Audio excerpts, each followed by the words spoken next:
अरे वो कर किस्मत बिगड़ी गईल आ लइका रहल एगो आवार रानी करी गईल आ लइका रहल एगो आवार रानी करी कहनी की बाबू पढ़िला तू एमए बीए ऐसन मिलल संगतिया लागल दारू पिए।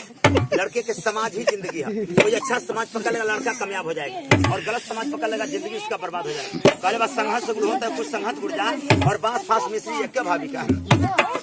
अरे कहनी की बाबू पढ़िला तू एमए बीए ऐसन मिलल संगतिया लागल दारू पिए।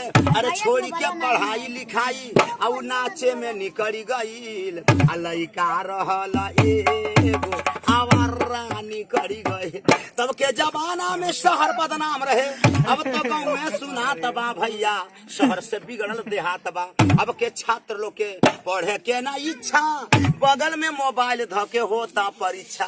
माई बाप के को बोली ना सहाता, मौगी खातिर जिलेबी की ना शहर से बिगड़ल दे तले के मेहरारू ससुरारी में रहेला आ जवन कहे मौगी वही काम करेला।